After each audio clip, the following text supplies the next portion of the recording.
The phone felt cold and heavy in my hand, like a slab of stone. I could hear the faint, tinny sound of my son's voice still coming from the speaker, but the words had already landed, each one a separate, precise blow to a place deep inside me I didn't know was still so vulnerable. "It's just not a good time, Dad. The kids are at a difficult age. Sarah's got them on a really strict routine, and honestly, a visit would just disrupt everything. Maybe we can try again in a few months, okay?" A few months. He said it so casually, like he was postponing a dentist appointment, not denying his own father a chance to see his grandchildren. I could see the rain starting to streak down the kitchen window, distorting the view of the old oak tree in the backyard, the one I'd hung a tire swing from for Michael when he was just a boy. His laughter from those days seemed to echo in the silent house, a haunting contrast to the sterile rejection still hanging in the air. I'd spent the entire morning preparing.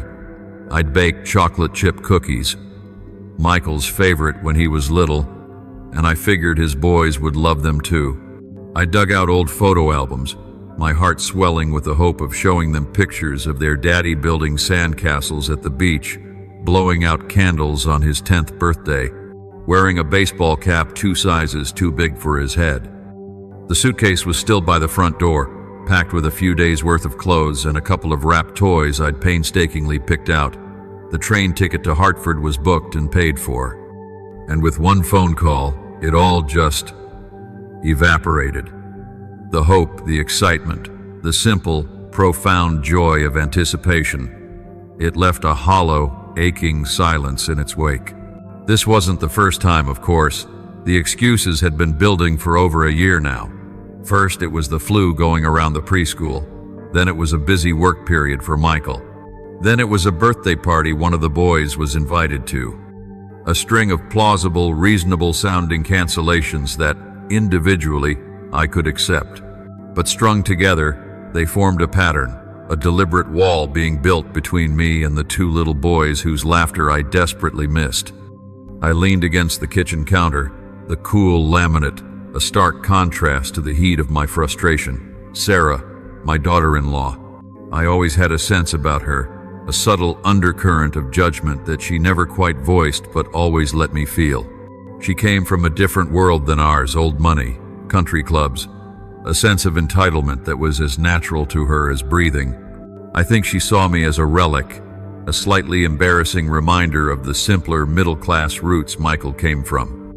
Every time I visited, I could feel her mentally cataloging my every move, the way I held my fork, the stories I told, the off-brand soda I bought for them. I tried, Lord knows I tried. I read books on modern parenting so I could keep up with their conversations. I bit my tongue when I thought their rules were too strict. I never offered advice unless it was asked for. But it was never enough. The distance Michael was putting between us had her fingerprints all over it. It was in the way she'd subtly correct my pronunciation of my own grandson's name. "It's Liam, not Liam," she'd say with a tight smile. It was in the way she'd steer the conversation away from any mention of my late wife Helen, as if remembering their grandmother was somehow inconvenient to the new narrative she was building for their family. I looked around the kitchen, at the quiet stillness of a house that was once filled with so much noise and life. Helen's absence was a permanent fixture here, a quiet companion to my loneliness. She'd have known what to do. She'd have known how to break through this icy politeness, how to reach our son. Without her, I felt like I was fumbling in the dark, saying the wrong things, trying too hard, or not trying hard enough. The finality in Michael's voice today was different, though. It wasn't just an excuse, it was a dismissal. There was a new coldness there, a resolve that told me this wasn't just Sarah's influence anymore. This was his decision, and that was a pain I wasn't prepared for. The pain of being deemed unnecessary, of being deemed a disruption. I picked up a still warm cookie from the cooling rack and took a bite. It tasted like ashes. All that effort, all that love, poured into something that would now never be shared. I was about to toss the rest of the cookie into the sink when the doorbell rang. a sharp, incongruously cheerful sound that shattered the heavy silence. Who could that be? I wasn't expecting anyone. The mailman had already come and gone. I walked to the front door, my socks whispering on the hardwood floor, a part of me irrationally hoping it was Michael on the doorstep, having driven down to surprise me after all, to tell me it was all a mistake. I pulled the door open. But it wasn't Michael. It was a man in a dark, impeccably tailored suit, holding a thick, legal-sized envelope. His expression was professionally neutral, but his eyes were serious. "Mr. Edward Jensen?" he asked, his voice crisp and formal. My heart, already bruised and heavy, gave a nervous thud. This didn't look like a parcel delivery. This looked official. This looked like the kind of visit that brought news you couldn't come back from. "Yes," I said, my voice sounding rough and unused. "That's me." He extended the envelope. "I've been asked to deliver this to you directly. It pertains to the estate of the late Robert Holloway." I froze, my hand halfway to taking the envelope. Robert Holloway, my old college roommate, my best friend for over 40 years. Rob had passed away nearly 6 months ago, after a short, brutal fight with cancer. I'd been a pallbearer at his funeral. Michael and Sarah had come, but they'd been quiet, distant, leaving almost immediately after the service. What could this possibly be about? Rob's estate had been substantial, old family wealth he'd inherited and grown significantly. But I hadn't been involved in any of that. We were friends, not business partners. A cold trickle of foreboding ran down my spine. The timing felt ominous, arriving on the heels of that devastating phone call. It felt like two separate worlds were about to collide right here on my doorstep, and I had a terrifying feeling that nothing was going to be the same again. "Please sign here to confirm receipt," the man said, holding out a digital pad. I scrawled my signature, my mind reeling. The man gave a curt nod, turned, and walked back to a sleek black car idling at the curb. I stood in the doorway, the weight of the envelope in my hands, the rain cooling my face, completely unaware that the words inside would change everything about my son, his inheritance, and the devastating reason he no longer wanted me in his life. I stood there in the open doorway for a long moment, the rain misting my glasses, just staring at that envelope. The sleek black car pulled away from the curb with a quiet purr, disappearing into the gray afternoon, leaving me alone with this mystery. Robert Holloway's name was typed neatly on the front, along with the name of a law firm I didn't recognize. It felt like a message from another lifetime, a ghost reaching out from the past. My first foolish instinct was to call Michael. For over 30 years, whenever something big or confusing happened, my first port of call was to talk it over with my son. Even after Helen died, even as he got busier with his own life, we still had that. Or I thought we did. The memory of his voice on the phone just minutes before, "Maybe we can try again in a few months," stopped me cold. The chasm between us felt wider and deeper than ever. No, this was something I had to face on my own. I closed the door, shutting out the damp chill, and carried the envelope to the kitchen table. I pushed the plate of cookies aside, a sad monument to my canceled hopes, and sat down. Using a butter knife, I slit the top open carefully, my hands not quite steady. Inside was a thick sheaf of crisp, expensive paper covered in dense legal text. A letter was paperclipped to the front. It was from a firm called Sterling and Gable, attorneys at law. My eyes scanned the formal salutations and landed on the core of the message. It was a notification. As part of the final execution of the last will and testament of Robert Jonas Holloway, I was requested to attend a meeting at their offices in 2 weeks' time. The purpose was described in the most dry, legalese terms possible. Quote, "To discuss your role and responsibilities pertaining to certain fiduciary arrangements established within the document." I read it twice. Fiduciary arrangements. The words swam in front of my eyes. What did that mean? Rob and I were close, sure. We'd been inseparable at college, two kids from modest backgrounds trying to find our way. He'd gone into finance and struck it rich, really rich, while I'd become a high school history teacher. Our lives had taken different paths, but the friendship never wavered. He was the best man at my wedding. I was the first person he called when his mother passed. We'd shared a lifetime of memories. But money, business, we never mixed those things. He knew I was uncomfortable with it, that I was proud of the life I'd built on a teacher's salary. This didn't make any sense. A deep unease settled in my stomach. This felt too big, too formal, and it was inextricably linked now to the fresh wound of Michael's rejection. I found my mind drifting back, trying to find the origin point of this chill that had settled over my family. It wasn't always like this, God no. There was a time when this house vibrated with noise.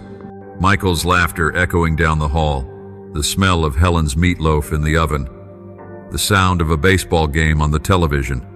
Michael was my little shadow. He'd follow me around as I fixed things, handing me tools, his small face serious with concentration. I coached his Little League team, helped him build dioramas for school, taught him how to drive in an empty parking lot on a Sunday morning. We were a unit, the three of us, bound by a love that felt as permanent as the mountains. Helen's illness changed things. It hollowed us all out. Michael was in his early 20s, just starting his career, and he dealt with the grief by plunging into work. I dealt with it by sitting in the silence she left behind. The connection between us, once so effortless, began to require effort, and then he met Sarah. I want to be fair. At first she was charming, polished, intelligent, from a good family. I was happy for him. He seemed dazzled by her world of summer homes and private clubs. I saw the changes in him gradually. The old, comfortable pickup truck he loved was traded for a sleek German sedan. Our casual dinners at the local diner were replaced by reservations at restaurants where I had to Google which fork to use. He started talking about investments, about portfolios, about things that had never interested him before. It was like watching him put on a new suit that didn't quite fit. The first real sign, the first tiny crack, was about a year after the wedding. We were at their place for dinner, a sprawling modern house that always felt more like a museum than a home. Liam was just a baby then. I was holding him, bouncing him on my knee, making silly faces. Sarah watched me with that polite, unreadable smile. "You're so good with him, Edward," she said. And then she added, almost as an afterthought, "It's a shame your teaching pension won't really allow for any substantial legacy for the children, but I'm sure the memories will be priceless." It was delivered like a compliment, but it landed like a judgment. It was the first time I felt assessed and found wanting. Michael was standing right there, and he said nothing. He just looked down at his plate. That was the moment I knew the dynamic had shifted. My value was being calculated on a spreadsheet somewhere, and I was coming up short. The excuses for not visiting started not long after that. The comments became more frequent, little needles disguised as concern. "Oh, Edward, that shirt looks a little tired, doesn't it?" Or, "You're still driving that old car?" "Michael, maybe we should look at something safer for your father." She was slowly, expertly, painting a picture of me as a slightly pathetic, outdated figure who needed to be managed. And Michael, eager to please his new wife, eager to fit into this shiny new life, started to believe it. He started repeating her phrases. "Dad, you need to think about your financial security. Dad, maybe it's time to consider downsizing." They weren't seeing a father who had loved and provided. They were seeing a problem to be solved, an asset to be managed, or a liability to be minimized. And the biggest liability, it seemed, was my desire to be a grandfather. That required their time, their energy, their attention. It was a withdrawal from an account they had no interest in. I looked down at the legal letter again. Fiduciary arrangements. A cold, hard term from a cold, hard world, the world Michael and Sarah now lived in. And somehow, my dear old friend Rob was tangled up in it. A man they had only ever met a handful of times. A man whose funeral they couldn't wait to leave. The connection felt tenuous, but the timing felt fateful. The cookie I'd baked sat uneaten on the plate. The suitcase by the door seemed to mock me. I was just a lonely old man in a quiet kitchen, holding a piece of paper that promised to pull me into a world I didn't understand, for reasons I couldn't fathom, all while the family I loved was slipping further and further away. The meeting was in 2 weeks. 2 weeks to wonder, to worry, to mourn the sound of my grandchildren's laughter. I had no idea that the document in my hands held the key to not just my future, but to the very inheritance my son and his wife seemed to value above all else. The 2 weeks leading up to the meeting with Sterling and Gable were some of the longest and most isolating of my life. The legal letter sat on my kitchen table like an unexploded bomb, and I found myself circling it, picking it up, reading the dry words over and over, trying to divine some hidden meaning. Your role and responsibilities. The phrases echoed in the empty house, a constant, low-grade hum of anxiety beneath the crushing silence. I tried to push it aside, to focus on the mundane. I mowed the lawn. I sorted through old boxes in the garage, finding relics of a happier past, Michael's first home run baseball, a faded Father's Day card with his childish scrawl, "To the best dad in the world." Each discovery was a fresh cut. I'd hold these artifacts, these proofs of a love that felt like it belonged to another man's life, and the weight of my current reality would press down until I could barely breathe. I thought about calling Michael a dozen times, not about the letter, just to talk, to hear his voice, to bridge the gap with some mundane piece of news, to ask about the boys. But every time I picked up the phone, I saw Sarah's face, that placid, calculating smile, and I heard Michael's distant, dismissive tone. "Maybe we can try again in a few months." The words were a barrier I couldn't cross. My pride, what little I had left, wouldn't let me beg for scraps of his attention. The day of the meeting arrived, overcast and grim. I dressed carefully in my one good suit, the one I'd worn to Helen's funeral and to Rob's. It hung a little looser on me now. The offices of Sterling and Gable were in a downtown skyscraper of glass and steel, a world away from my neighborhood of aging bungalows and sprawling oak trees. The elevator whispered up to the 24th floor, and I stepped out into a reception area so quiet I could hear the hum of the sophisticated climate control. The air smelled of lemon polish and money. A stern-looking assistant led me to a cavernous conference room with a view of the city. A man who introduced himself as Mr. Arok, Gable, grave and impeccably dressed, was there with another lawyer, a younger woman who took meticulous notes. The pleasantries were brief, almost perfunctory. They clearly valued their time. "Mr. Jensen," Gable began, steepling his fingers, "thank you for coming. We are here to execute the final wishes of our client, Robert Holloway. As you know, Mr. Holloway had no surviving spouse or children. His estate is, as a result, quite substantial." I nodded, my throat dry. Rob was a very successful man. He was indeed, Gable agreed without a hint of warmth, and a very deliberate one. His will is complex, but I will come directly to the portion that concerns you. He opened a sleek leather binder. Mr. Holloway has left the entirety of his estate comprising stock portfolios, real estate holdings, various other assets, and his primary residence in a trust. He paused, letting the word hang in the air. I just waited, confused.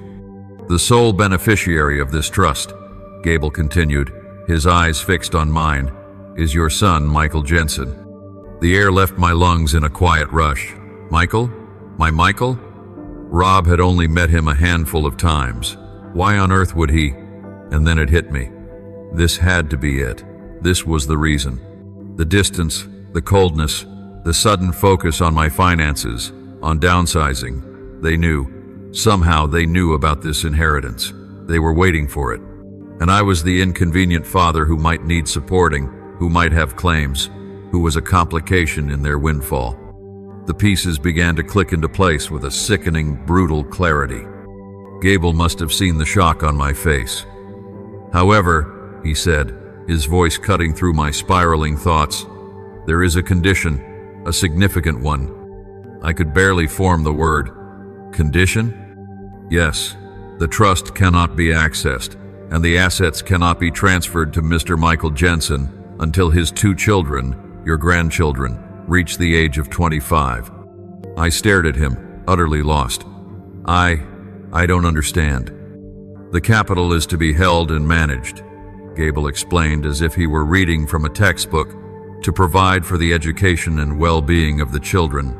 But the full inheritance is locked until they come of age.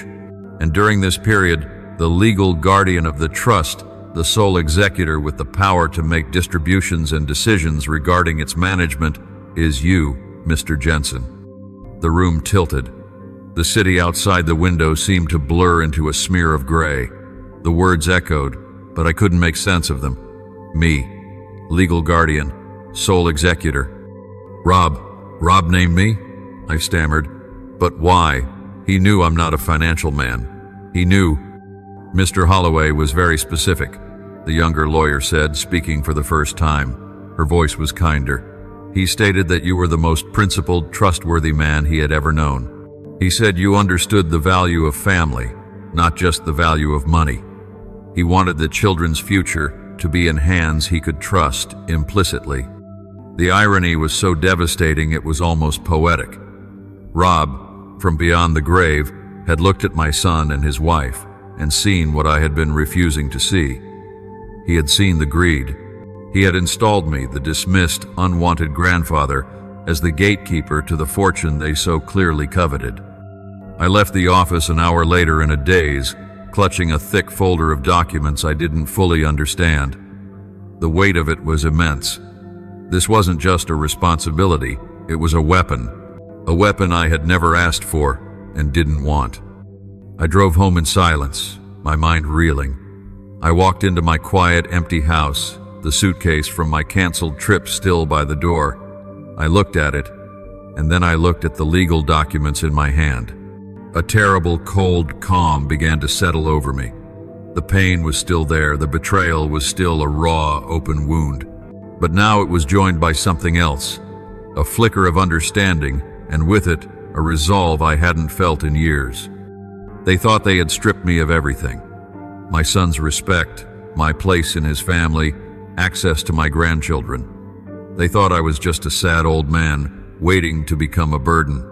But what they didn't know, what they couldn't possibly have anticipated, was that my oldest friend had just handed me the keys to their entire future. And I finally understood why they had been so desperate to push me away. The game had been going on for a long time, and I hadn't even known I was playing. But I knew the rules now, and for the first time, I held all the cards. For 3 days, I did nothing. The folder from Sterling and Gable sat on the kitchen table, a silent, monumental presence that seemed to change the very atmosphere of the house. I'd walk past it, my coffee in hand, and feel its weight like a physical thing. I was the legal guardian, the executor. The words were so foreign, so utterly disconnected from my identity. Edward Jensen, retired history teacher, widower, forgotten grandfather, that they felt like a costume I'd been forced to wear, one that didn't fit and that I had no desire to put on. The initial shock had given way to a deep, resonating sadness. This wasn't a victory, it was a tragedy. Rob's final act of trust was a damning indictment of my own son.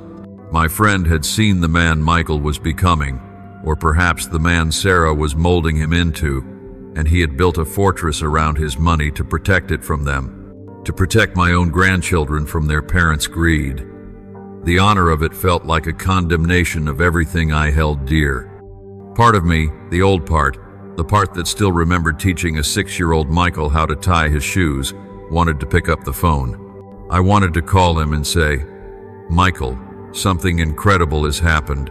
Rob has left everything to you, to the boys. There's just a condition, and I'm involved, and we can figure this out together as a family." The impulse was a ghost reflex, a muscle memory of a relationship that was already dead and buried. But I didn't call. I couldn't, because the other, colder part of me, the part that had heard the dismissal in his voice, that had felt the calculated slights from Sarah for years, knew exactly what would happen. There would be no joy, no gratitude to Rob for his astonishing generosity. There would only be a cold, immediate calculation. The money would be all they could see, and my role? I would instantly transform in their eyes from an inconvenient old man to an obstacle, a hurdle to be managed, manipulated, or removed. I thought about the excuses, the canceled visits. I thought about Sarah's comment about my pension. It all made a horrifying, perfect sense now. They weren't just being distant. They were tidying up the periphery, clearing away any potential complications before a big financial event. They must have known. Rob might have hinted at it, or perhaps they'd snooped, or maybe it was just avaricious hope, but they had been anticipating this windfall, and I was a loose thread in their perfect plan. On the fourth day, the call came. It was Michael. Seeing his name flash on my phone screen sent a jolt through me, a confusing mix of hope and dread. I took a deep breath and answered. "Dad?" His voice was different. Not warm, but not cold either. It was careful, neutral, the voice of a man conducting business. "Michael, hello." I tried to keep my tone even, devoid of the hurt that still felt so fresh. "Listen, I've been thinking," he said, bypassing any small talk. "Sarah and I, we feel bad about how things have been. We've been so busy, you know. It's been chaotic." I said nothing. I just listened, my grip tightening on the phone. "So, we want to make it up to you," he continued, a rehearsed smoothness in his delivery. "Why don't you come up this weekend? The boys would love to see you. We can have a proper visit, a long one." The invitation, the very thing I had been craving for a year, felt like poison. It was so transparent, so perfectly timed. They knew about the meeting. They must have been notified by the law firm as the beneficiaries. Their silence these past weeks hadn't been absence. It had been strategy. And now the strategy had shifted. The obstacle had to be charmed. A quiet fury began to burn in my chest, cutting through the sadness. It was a clean, sharp anger. They thought I was a fool, a lonely, desperate old man who would jump at any scrap of attention they threw my way. They thought they could just turn the charm back on and I'd come running, grateful and pliable, ready to do whatever they asked regarding the trust. I looked across the room at the legal folder. I saw Rob's faith in me. I saw the faces of my grandsons, Liam and Noah, who were being used as pawns in their parents' game. I wasn't just an obstacle. I was their protector. Rob had made me their protector. "This weekend," I said, my voice surprisingly steady. "I'm afraid I'm busy this weekend, Michael." The silence on the other end of the line was profound. It was the first time I had ever declined an invitation to see my grandchildren. I could almost hear the gears grinding in his head, recalculating. "Oh," he said, the careful neutrality cracking slightly. "Busy? What are you up to?" I didn't lie. I didn't tell the whole truth. I gave him a taste of the new reality, the one where I was no longer just waiting by the phone. "I have a few things to take care of," I said calmly. "Some old business with Rob's estate. It seems he left a few loose ends that need tying up." I let the words hang there. I could hear his sharp intake of breath. He was stunned. He'd expected gratitude, eagerness. He'd found calm, quiet resistance.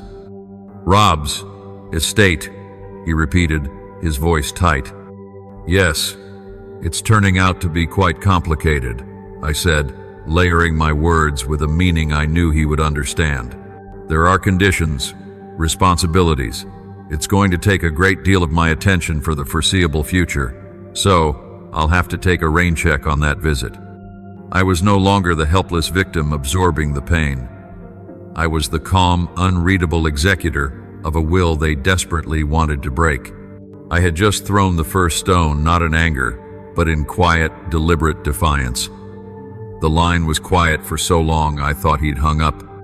"I see," he said finally, his voice clipped and cold. The mask had slipped entirely.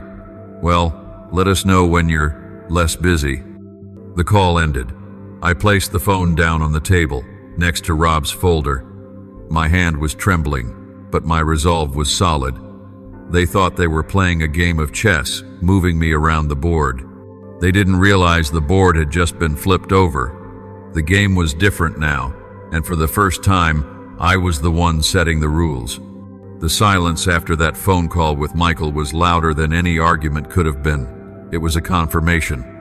The carefully constructed facade of the busy, chaotic family life had crumbled away, leaving only the stark, ugly truth of their calculation. They knew about the money, and they saw me as the lock on the vault. My refusal to play the grateful, eager grandfather had thrown them off their script. A strange sense of calm descended upon me in the days that followed. The aching loneliness was still there, a constant hum in the background, but it was now overshadowed by a new sense of purpose. I was no longer just Edward Jensen, the dismissed father. I was the executor, the guardian. Rob had entrusted me with this, not because I was a financial whiz, but because he trusted my character. He believed I would do the right thing, and I intended to honor that trust, even if the right thing felt incredibly complicated. The first thing I did was call Mr. Gable's office.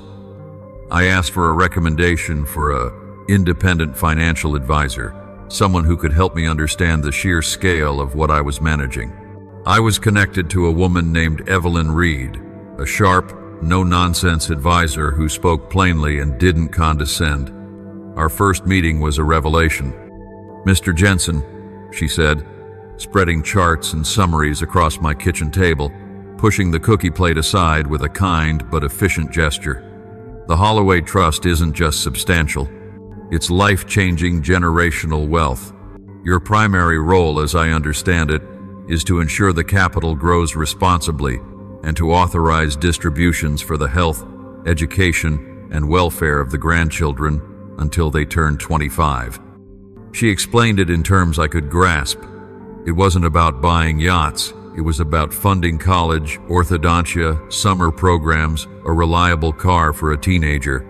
It was about ensuring Liam and Noah had every opportunity, free from financial worry. The trust was a tool for their stability, not a lottery ticket for their parents. "And what about the parents?" I asked, my voice tight.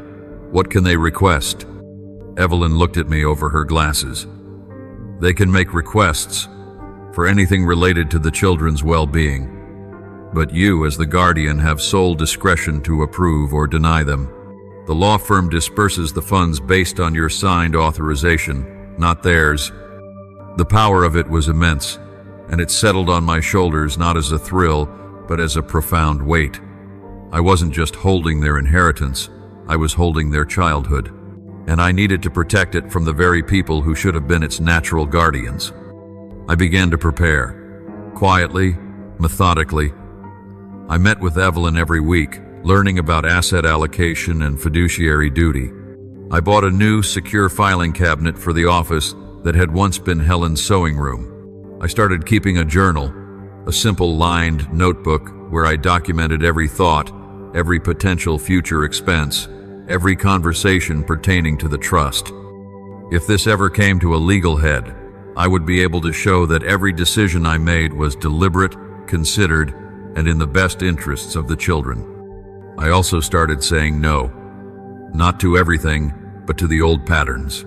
When Sarah called, her voice dripping with a new, cloying sweetness, to casually mention that Liam was desperate for the latest, outrageously expensive gaming console all his friends had. I didn't say yes to win favor. I didn't say no to be cruel. I said, "Email me the details, Sarah, the model number, the educational value he might derive from it, and how it fits into his current routine. I'll discuss it with my financial advisor and give it the consideration it deserves." The silence on the other end was priceless. I could practically feel her shock through the phone. I wasn't the compliant grandfather anymore. I was a bureaucrat, a gatekeeper. I was making them work for it, forcing them to justify their wants under the lens of the children's needs. Michael tried a different tack. He showed up at my house unannounced one Saturday, something he hadn't done in years. He looked strained, the carefully curated image of success showing cracks around the edges. "Dad, we need to talk about this trust thing," he said, dispensing with hellos as he stepped inside. "This is getting complicated, all these forms, these requests. Sarah's going crazy with it. Wouldn't it be easier if you just signed a general authorization? Let us handle the day-to-day stuff for the kids. You shouldn't have to be bothered with this." He was standing in my living room, the boy I'd taught to ride a bike, now trying to manipulate me out of my responsibility. The sadness was a physical ache, but it was tempered by the new clarity. "It's no bother, Michael," I said, my voice calm. I didn't offer him a seat. "It's my responsibility. Rob entrusted me with it, and I take that very seriously." I looked him directly in the eye. "The boys will have everything they need. You have my word on that." He flinched, just slightly, at the mention of Rob's name. He knew what that meant. He knew why I'd been chosen. His shoulders slumped in defeat, but his eyes flashed with a frustration he couldn't quite hide. The conversation was over. He left shortly after, the distance between us now a formal, negotiated thing, like a border between two neighboring countries that had once been one. I stood at the window and watched his expensive car drive away. The game had changed. They were no longer the gracious benefactors occasionally throwing a visit my way. I was the holder of the keys, and I would open the door for my grandchildren, but I would never again let their parents lock me out. The quiet, unassuming father was gone. In his place was a guardian, and I was just beginning to understand what that meant. The seasons turned. The vibrant green leaves of the oak tree in my backyard faded to a brittle gold and then were swept away by the bitter winds of a new winter. The quiet rhythm of my life had fundamentally changed. My days were no longer defined by an empty silence, but by a purpose I was still learning to navigate. The legal folder was no longer a terrifying mystery on my table. It was a working document, its pages filled with notes, tabs, and the coffee ring stains of a man deeply engaged in his work. My relationship with Michael and Sarah settled into a cold, formal detente. The effusive, fake invitation phone calls had stopped. They'd been replaced by terse, businesslike emails, usually from Sarah, with subject lines like Liam's orthodontic consultation estimate or Noah's private school tuition query. Each one was a request, a thinly veiled demand for access to the funds they considered rightfully theirs. I treated each one with the same deliberate, unemotional process. I would forward the email to Evelyn. We would discuss it. Was it a legitimate, reasonable expense for the child's welfare? Often it was. The orthodontics? Absolutely approved. I signed the authorization form without hesitation, a small thrill going through me at the thought of fixing Liam's smile. The private school tuition for an institution that cost more per year than my entire teaching salary, that gave me pause. Evelyn and I dug into it. I didn't just say yes. I requested prospectuses, curriculum details, student-to-teacher ratios. I discovered the school was less known for its academic rigor and more for its social cachet. It was where the children of old money and new tech wealth mingled. It was a status symbol for Sarah, not an educational necessity for Noah. I emailed back a simple, polite response. While I appreciate you investigating educational options, I'm not currently convinced this particular institution represents a necessary expenditure for Noah's development over his current excellent public school district. I'm happy to reconsider if you can provide a more detailed pedagogical justification. The email I got back wasn't from Sarah, it was from Michael. It was short and seething with a contained fury I could feel through the screen. "Dad, this is ridiculous. We are his parents. We know what's best for him. This school would set him up for life with connections we never had. You're standing in the way of his future because you don't understand how the world works." I read it once, then twice. The anger was expected, but the phrase, "connections we never had," struck a deep chord. We. He was including me in that. He was painting me as a small-minded relic, an obstacle to his family's ascent. He truly believed that.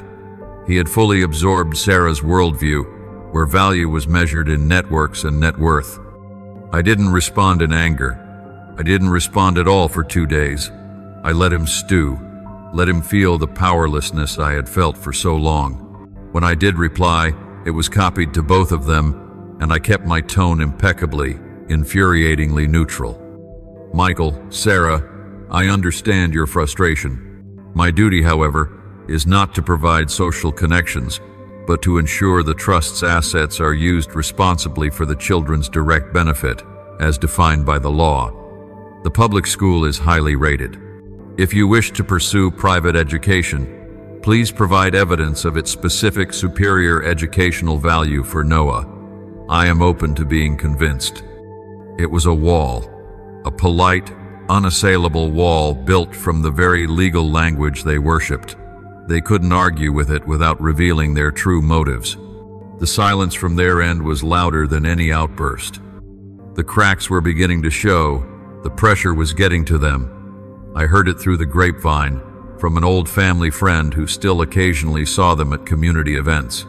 She mentioned, almost offhandedly, that Michael and Sarah seemed stressed, that they'd put a hold on some major renovation plans for their house. Money seems a little tight over there, all of a sudden, she'd said with a sympathetic sigh, completely unaware of the truth. They had been counting on that money. They had likely already spent it in their minds on the renovations, on the luxury cars, on the membership to the club they'd been angling for. My deliberate, cautious stewardship of the trust wasn't just an inconvenience, it was a financial crisis for them.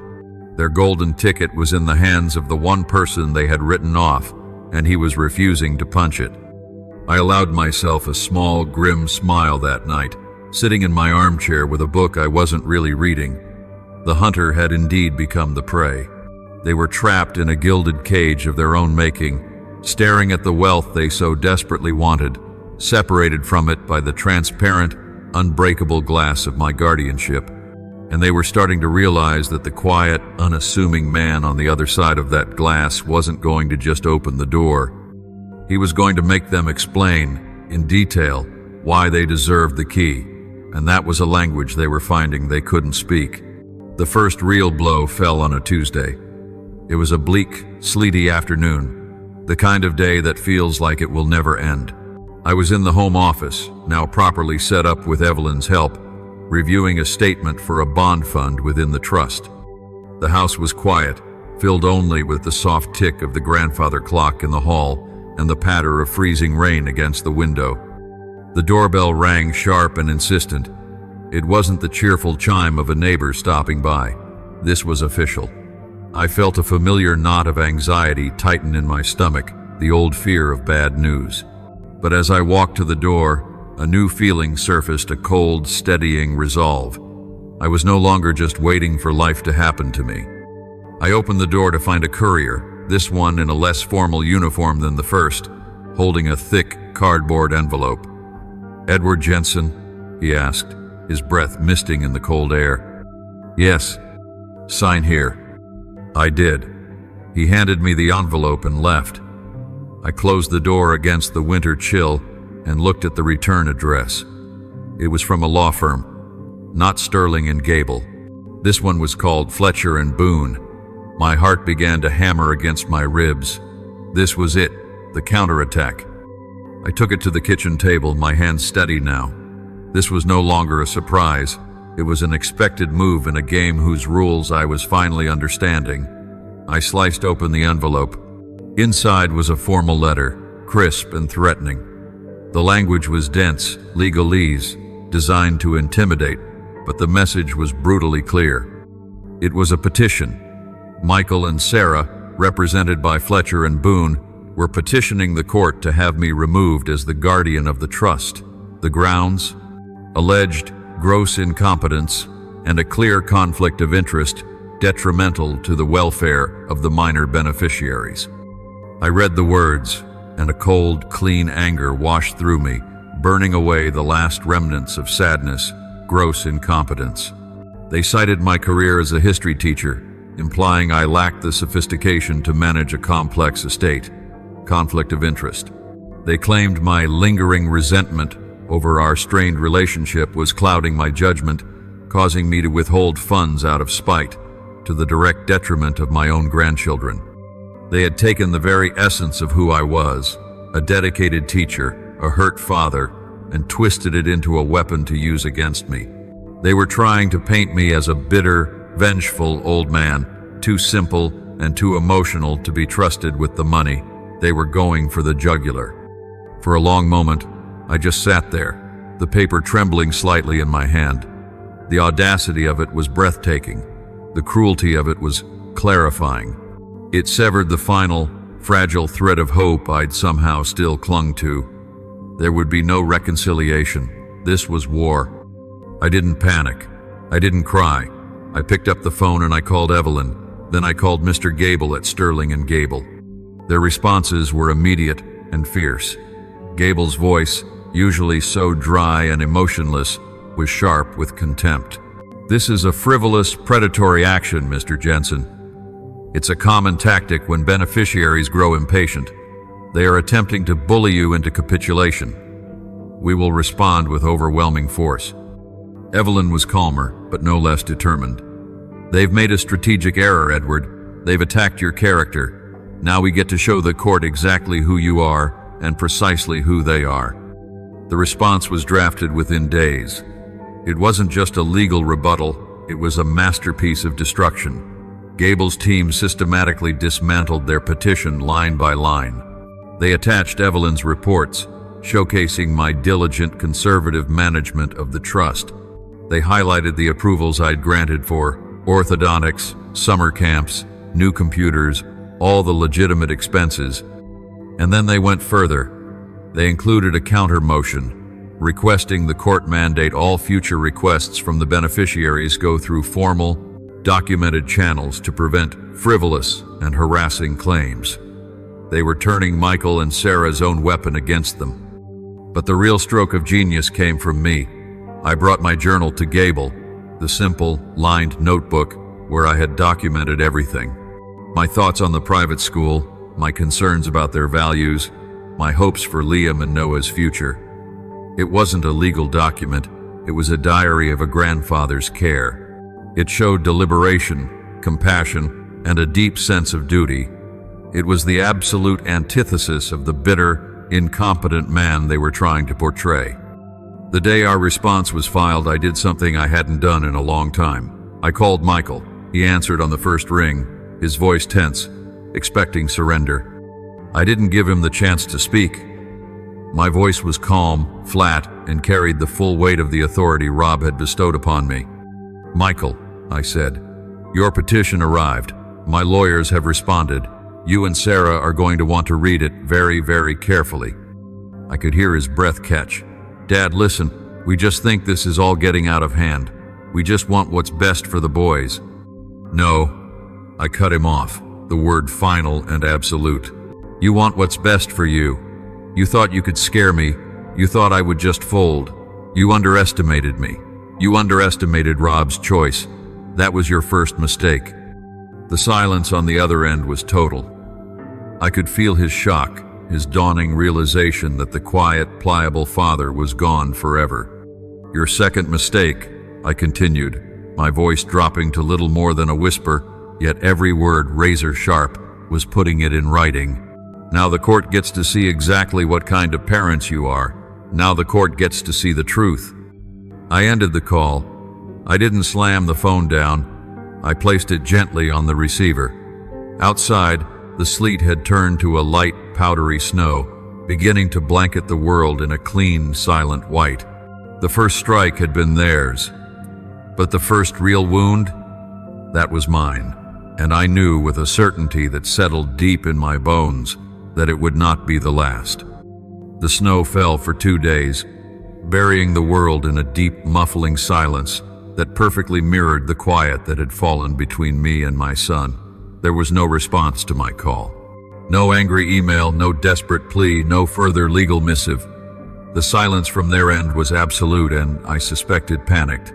They had thrown their best punch, and I hadn't just blocked it. I'd broken their hand in the process. Now they were regrouping, licking their wounds, and likely turning on each other in a frantic search for someone to blame. The legal machinery, however, once set in motion, did not stop. A court date was set for a preliminary hearing. The purpose was to address the petition for my removal, but as Gable explained to me over the phone, his tone brimming with a kind of professional glee, it was going to be about much more than that. "They've opened the door, Mr. Jensen," he said. "By questioning your competency and motives, they've given us the right to fully examine theirs. We get to discovery." Discovery. The word sounded benign, but in Gable's mouth, it was a threat. It meant we could demand things: their financial records, their emails and texts discussing the trust, proof of their own fitness as parents and stewards of their children's future. The requests we filed were brutal in their thoroughness. We asked for copies of all their personal bank statements, credit card bills, and loan applications for the past 3 years. We subpoenaed their communications, emails, texts, any messaging platform that contained keywords like trust, inheritance, Rob, Dad, or Edward. Gable was especially keen to see if they had been living beyond their means in anticipation of the inheritance. The response was not long in coming. It didn't come from the court, it came from Michael. He showed up at my door again, but this time there was no pretense of calm. He looked haggard, his face pale, his expensive coat speckled with melting snow. He didn't ask to come in, he just stood on the threshold, a desperate energy radiating from him. "You have to call them off," he said, his voice low and strained, devoid of its usual polish. "Call who off, Michael?" I asked, standing firmly in the doorway, not giving an inch. "Your lawyers. This discovery, it's a witch hunt.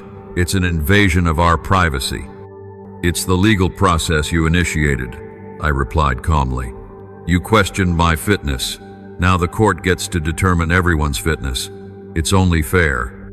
His composure shattered. "Fair? You're digging through our personal lives, our finances.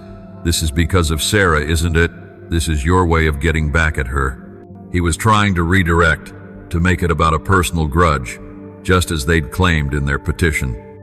I looked at him, my son, now a frantic stranger on my doorstep. "This has nothing to do with Sarah," I said, my voice cold and steady. "This has to do with Liam and Noah.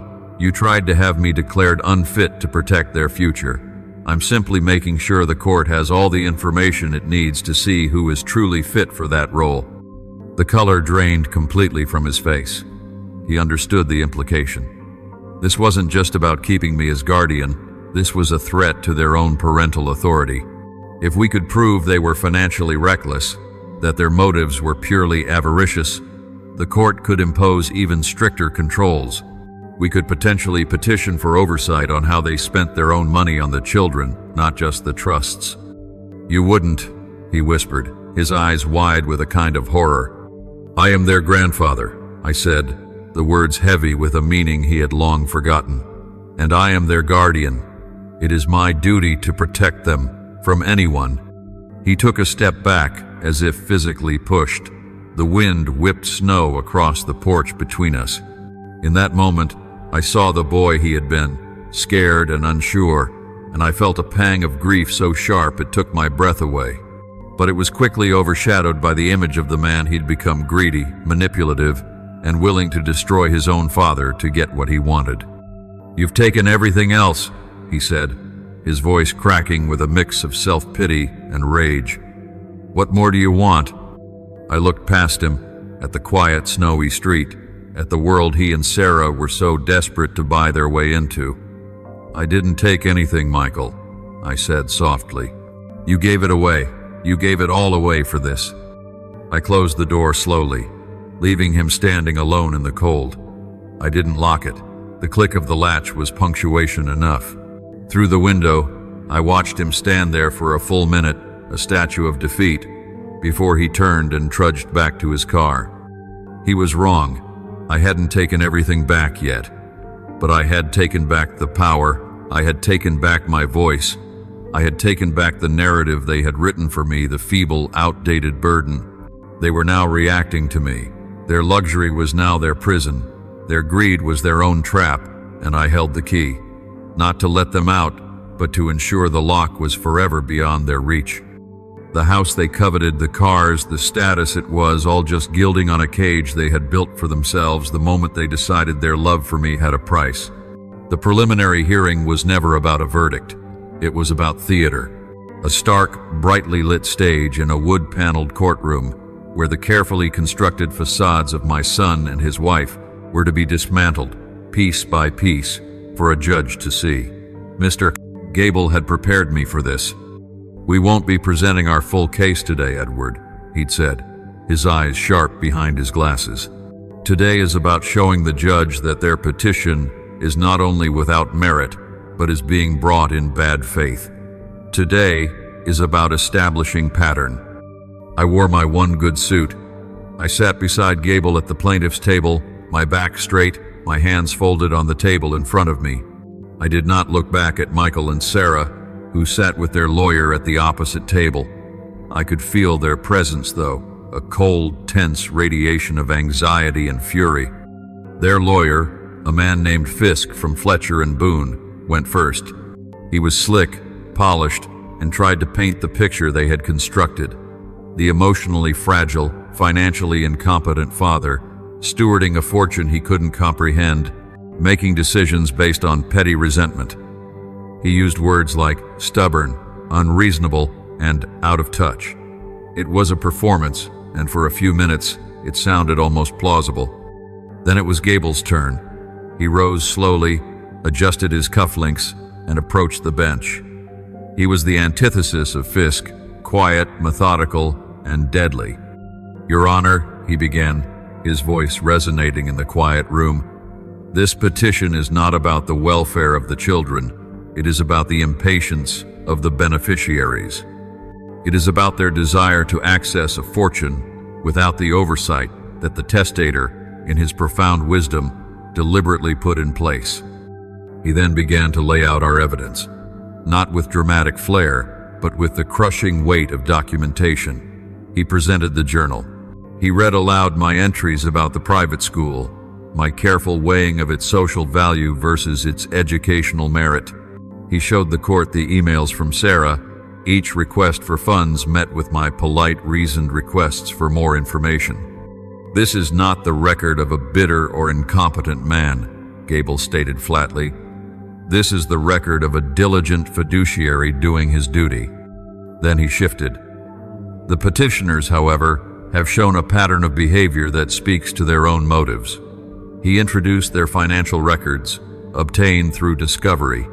He highlighted the massive loans they had taken out against their home, the extravagant credit card charges for luxury goods and vacations, all taken out in the months immediately following Robert Holloway's death. "They were spending the inheritance before they had it, Your Honor," Gable said, his tone dripping with contempt. "They levered themselves to the hilt based on an expectation, and when the guardian of that inheritance refused to act as an ATM, they filed this frivolous action to remove him." I risked a glance then. Michael was staring at the table, his jaw clenched so tight I could see a muscle twitching in his cheek. Sarah's face was a mask of porcelain fury, but her hands, clenched in her lap, were trembling. The final blow was delivered almost as an aside. Gable introduced a series of text messages between Michael and Sarah that their lawyer had fought desperately to keep out. The judge had allowed them. Gable read one aloud, his voice cold and clear in the hushed courtroom.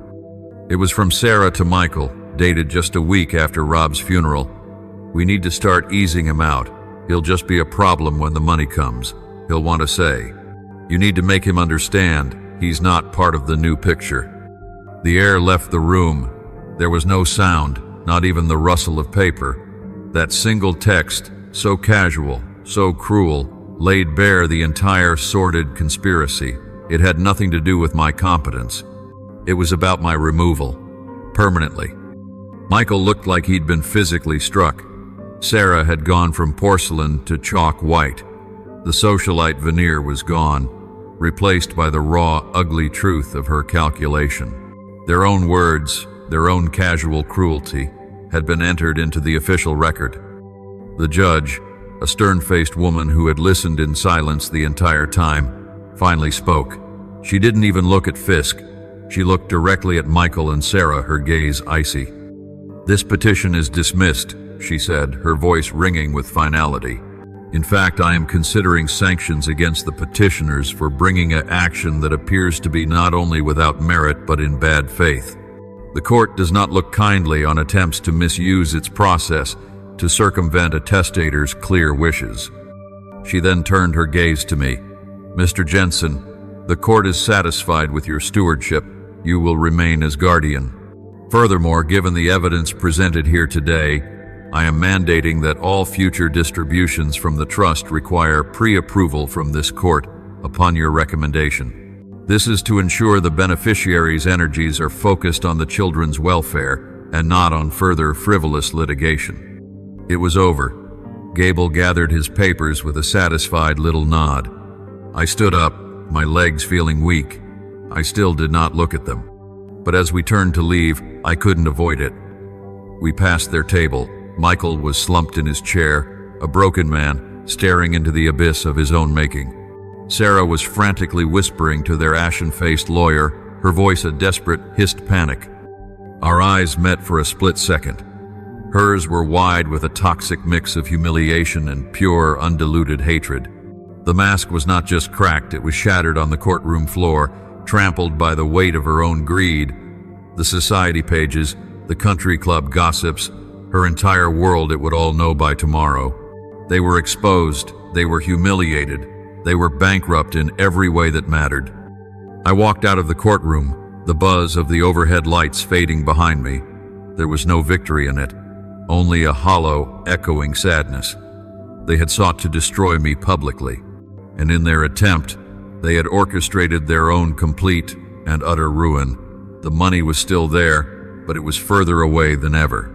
And they had lost something far more valuable, their names, their dignity, and the last vestige of a family that had once, long ago, been built on love. The true ending, however, was still waiting for them. The final, irrevocable blow was still mine to deliver.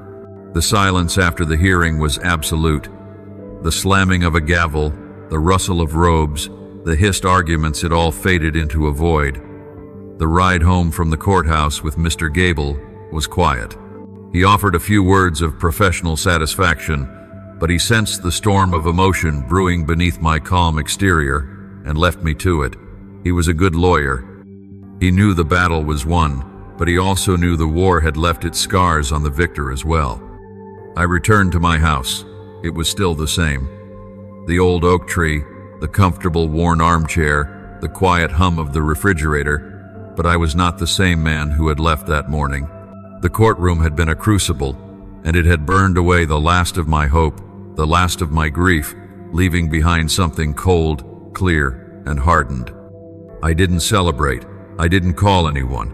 I simply went to the home office, to the filing cabinet that held the future of my family. I took out the trust documents. I took out my journal. I laid them side by side on the desk. The fight was over. The performance was done. Now it was time for the truth. Now it was time for the final, quiet, irrevocable act. Rob's will was clear. The money was for Liam and Noah, for their health, their education, their welfare. It was not for their parents' credit card debt. It was not for their mortgage. It was not for their social climbing. The judge's mandate for court pre-approval was a blessing in disguise. It gave my next move the unassailable weight of the law. I spent the next week working with Evelyn and Gable. We didn't just prepare a request for funds. We prepared a new structure, a proposal for the court that would outlive me. We created separate, ironclad educational trusts for each boy, funded with enough capital to see them through any university in the world, with stipends for living expenses. We set aside a medical fund, enough to cover any emergency. We allocated a generous annual allowance for their care, their clothes, their activities to be dispersed directly to their caregivers, not to Michael and Sarah. And then, the final clause, the one I dictated myself, that upon each boy's 25th birthday, they would receive their share of the inheritance directly, not before. And that if Michael and Sarah attempted to contest this new structure in any way, Their right to even the annual caregiver allowance would be immediately and permanently revoked. It was brutal. It was cold. It was the complete and total financial disinheritance of my own son and his wife. They would live in the shadow of a fortune they could never touch, their every request for their children's needs scrutinized and approved by a court that now knew them for who they were. They would be keepers, paid a salary to look after the very assets they had coveted, forever reminded of their own greed. Gable filed the motion. The judge, having seen the evidence, approved it without hesitation. The finality of it settled over me.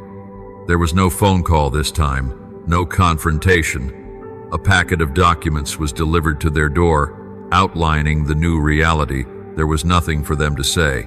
The game was over. The board had been swept clean. I sold my house, the old bungalow with its memories of laughter and its more recent echoes of pain.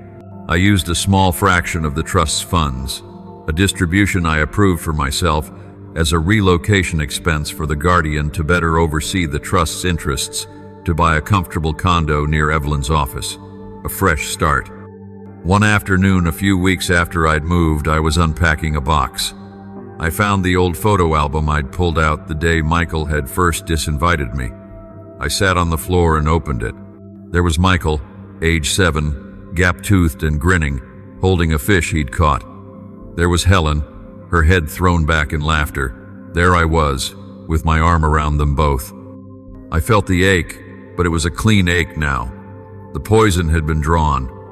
I turned the page, and I knew what I had to do. I hired a private investigator. It wasn't for vengeance. It was for love. I had him find the best nanny in their area, a woman named Maria, kind, experienced, and fiercely protective of the children in her care. I used the trust to offer her a salary triple the going rate, with one condition. Her loyalty was to Liam and Noah, and to me. She was to be my eyes and ears. She was to ensure the boys were happy, healthy, and loved. She was to report to me, and if she ever saw anything that concerned her, she was to call me directly. The first report came a week later, an email with a picture attached.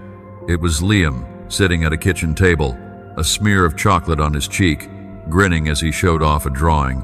The report was simple. Liam lost a tooth today. He's happy.